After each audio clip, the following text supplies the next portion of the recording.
Hey guys, we're starting today with the drawing that I did for the last video, and I'm just dropping in some Misket here, or it's going to resist the paint basically. Now I have this orange stuff that was recommended to me at one point, and I don't know, it's supposed to show up better, but actually kind of screws with the colors of the painting, so I don't know if I would use it. Now, I've let it dry. I want you to see here how much paint I have that I'm using. I want to fill up every well with a lot of paint. So the Misket has dried, and that's the photo that I'm going to be working from here. And now that it's completely dry, I'm going over the top of the whole painting with a little bit of water, and I'm going to create a halo effect around my focal point, which is, of course, the barn, as we talked about in the last video. I'm going to use a little bit of a mix of cerulean blue and ultramarine, and I'm just going to make the edges a little bit darker with more of that paint and coming into a lighter halo around the barn. This is also great because in the photo there is a lot of kind of shadow on the foreground in those dandelions, so that works really well. And I'm kind of exaggerating the sky, how it gets darker towards the edges, but that makes a nice composition. Putting a little bit of alizarin in there too.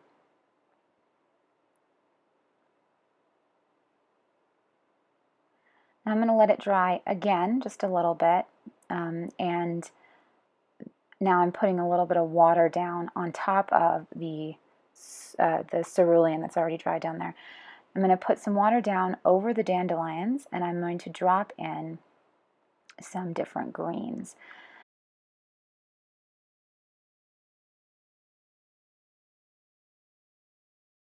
I'm still kind of avoiding some of the areas of the dandelions that I want to avoid. I just want to leave a little bit lighter. And the dandelions are going to have a soft outer edge, and that's one of the reasons that I don't want to Misket out all of them. I want to give that feeling, because the Misket's going to give you a hard edge wherever you erase it out and paint on top of it. So I'm trying to paint around different dandelions in here, and I'm also switching up the colors I'm using. That's going to be a theme throughout this video. I'm going in sometimes with something that's a little bit more lemony yellow, sometimes it's got a little bit more phthalo in there, sometimes I've used a little bit more Hooker's green, and I'm trying to preserve some of those dandelions. And they're not going to have the perfect white of the paper in all cases, but they will have definitely a lighter value. Okay, now I'm going into that focal point on the barn. And you'll notice when I'm working on the barn here that I am using my square brush, and that'll come in handy for most buildings. It's got the added advantage of having sort of a width that's good for those boards. It's almost the same width as the boards, and just make it easier on yourself. Pick a brush that is the same shape as the thing that you are painting. Easy. Now, I have used a lot of paint to create this dark. It's a lot of ultramarine and a lot of burnt umber. I'm just going straight in. I think you guys are maybe using a little bit too much water, so I want you to work on that and try to use a little bit less, use a little bit more pigment. So I'm going in here with some more of that dark, and I'm going to let it kind of drop down and fade. It's darker at the top, lighter at the bottom. It works well. I'm going to let it do its own blending. I'm still using that same brush. It has the other advantage of if you use it on its side, you can get a nice thin line, a nice straight line. But if you use it full on, you get that nice width. Okay. Now, I also just want to point out here how many different colors are on my palette. I'm just dropping in different colors from different parts of the palette every time I put in a new brush stroke. So you can see that there's a little bit more cerulean in some areas and a little bit more of the green that I've created, or sort of the violet that I've created. And every time I put my brush into my palette, I pick up a slightly different color. And those colors are going to blend themselves together because everything is still a little bit wet. I want to point out, though, I am painting on dry paper. The paper is dry, and that means the pigment is going to adhere to it better. It's not going to lighten as much as it dries. I'm filling in those boards, speeding it up as we go here.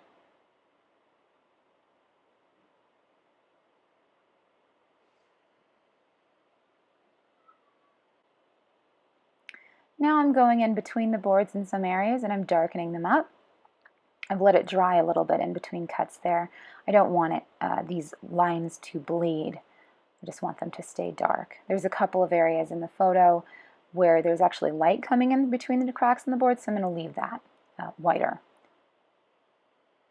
I'm just pushing my values, pushing my darks, pushing my details. All of those are good things to do in the focal point.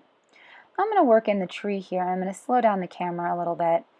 I'm using a round brush here instead of that square brush, and I'm scumbling. If you guys remember what scumbling is, it means I'm kind of varying the angle of the brush that I'm using, wiggling it around a little bit to get kind of a nice just change of pattern and texture. And of course, I'm also changing colors on the palette once again. This is the shadow side of the tree, and even though there's not a ton of light and shadow in the barn, which would be ideal, there's still light and shadow that can be found in areas of the picture.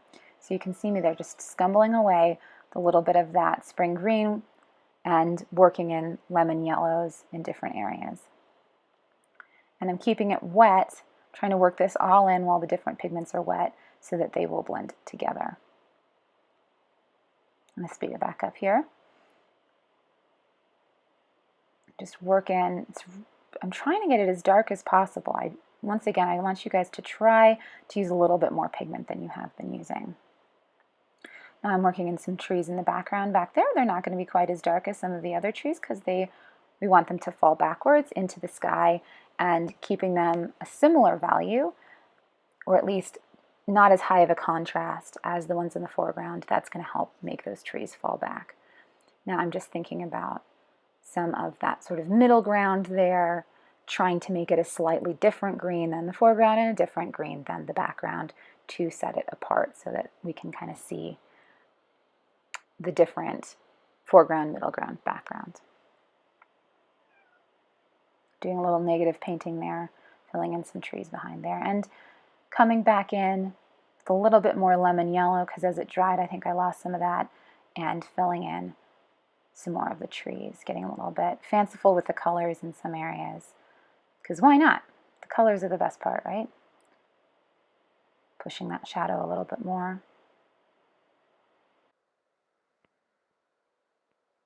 I'm adding a few more branches there behind the barn, probably more than there actually are in the photo. And now coming and erasing out the Mesk-It or the masking fluid that I've put down.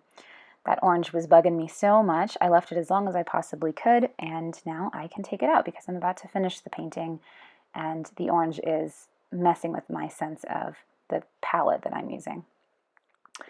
So I've taken it all out there using a soft kneadable eraser, and I'm going to go in and put in some details in those dandelions.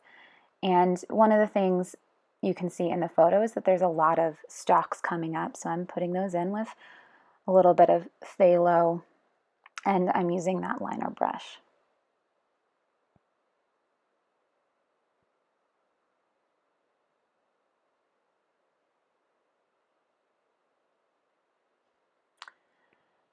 Now I also want to think about the centers of the dandelions, and I'm actually going to put little centers in every single dandelion, or at least a lot of them. But I'm not always going to use the same amount of dark when I put those centers in. I'm just using that liner brush again for all this detail work at the last minute.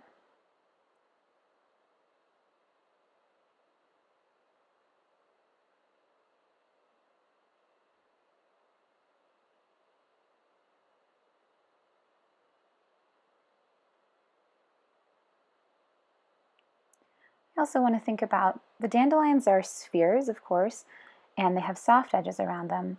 So sometimes I'm trying to emphasize that there's some shadow to them, thinking about them as balls as opposed to just flowers, just flat objects.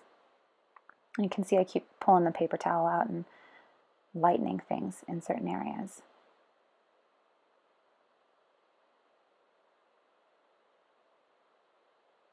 Okay, now I decided that the green wasn't quite strong enough. These are the kinds of decisions that you make at the last part of the painting. You can never go lighter, you can go darker. Well, You can sometimes go lighter, but it's a lot of work.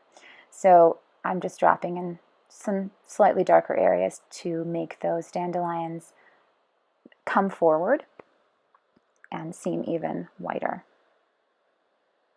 And there's a few areas where I want to put a few more details with the stalks of the dandelions and the weeds that are coming up, because those are some charming aspects of the photograph that I don't want to lose. Using slightly warmer tones in the foreground as well, that also pushes it into the foreground.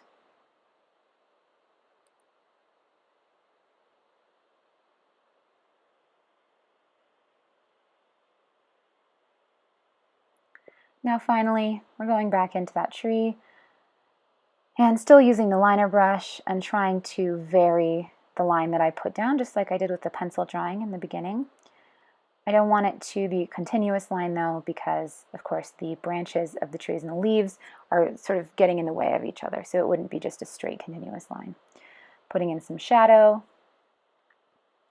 trying to emphasize that there's a single light source. And now I'm coming in for the final details of the barn, using that liner brush, almost just drawing as opposed to painting now.